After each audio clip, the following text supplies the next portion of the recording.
2021 সালের পরিসংখ্যান বলছে ওই বছর টাইফয়েডে আক্রান্ত হয়েছিল প্রায় 5 লাখ মানুষ আর মারা যায় প্রায় 8,000, যার 68 ভাগই ছিল শিশু। বিপুল সংখ্যক এই শিশু মৃত্যু ঠেকাতে আজ থেকে প্রথমবারের মতো সরকারিভাবে দেশজুড়ে শুরু হলো বিনামূল্যে টাইফয়েড টিকাদান কর্মসূচি। লক্ষ্য 9 মাস থেকে 15 বছর বয়সী 5 কোটি শিশুকে টিকা দেয়া। সকালে রাজধানীর আজিমপুর স্যার সলিমুল্লাহ মুসলিম এতিমখানায় এর উদ্বোধন করেন স্বাস্থ্য উপদেষ্টা। এই যে মানুষগুলি মারা যাচ্ছে, আমরা যদি তাদেরকে বাঁচাতে চাই তাহলে আমাদের এই ভ্যাকসিনের দরকার আছে। রোগ যদি আমরা প্রতিরোধ করতে পারি তাহলে আমাদের হাসপাতালে এত জায়গার দরকার হবে না। জন্ম নিবন্ধন দিয়ে অনলাইনে রেজিস্ট্রেশন করে দেয়া হচ্ছে এই টিকা। তবে যারা অনলাইনে নিবন্ধন করতে পারেনি তাদের স্পট রেজিস্ট্রেশনের ব্যবস্থাও রেখেছে অনেক স্কুল।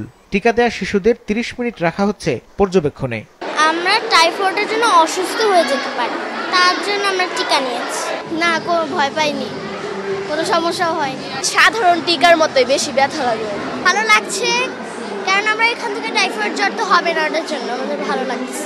যখন ফার্স্টে টিকাটা দিয়েছিলাম তখন একটু ভয় লাগছিল আঙ্কেল, পরে যখন টিকাটা দিলাম কোনো ব্যথা লাগেনি, কোনো ভয় লাগেনি।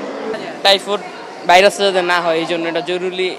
দূষিত পানি পান করলে যে রোগগুলো হয় ওখান থেকে আমরা যে ভ্যাকসিনটা দেই, টাইফয়েডের টিকা দিলে আমাদের ও রোগগুলো আর হয় না। আমরা যে বাইরের ফুচকা খাই এগুলোর মধ্যে বিভিন্ন রোগ জীবাণু লুকিয়ে থাকে, তো আমরা যদি এই টিকাটা দেই তাহলে আর এই রোগগুলো হবে না। প্রথমে দেওয়ার সময় একটু ভয় পেয়েছিলাম, কিন্তু তারপর আবার ঠিক হয়ে গেছে। পৃথিবীর আমরা 8ম দেশ, দুনিয়ার বিভিন্ন দেশে এই ভ্যাকসিনটা দেওয়া হয়েছে। এটা একটা পরীক্ষিত টিকা এবং WHO সার্টিফিকেশন আছে, এবং আমরা যে ম্যানুফ্যাকচার থেকে নিয়েছে তারা পৃথিবীর 40 ভাগ প্রায় ভ্যাকসিন যারা দেয় তাদের কাছ থেকে নিয়েছে। অর্থাৎ টিকার এটা নিরাপত্তা নিয়ে কোনো প্রশ্ন নাই, কার্যকারিতা নিয়ে কোনো প্রশ্ন নাই, এবং এটা মান নিয়ে কোনো প্রশ্ন নাই, একদম পরিষ্কার।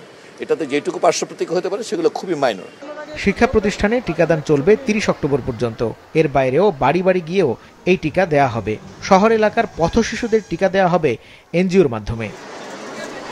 মাহমুদ কমল, মাছরাঙা সংবাদ, ঢাকা।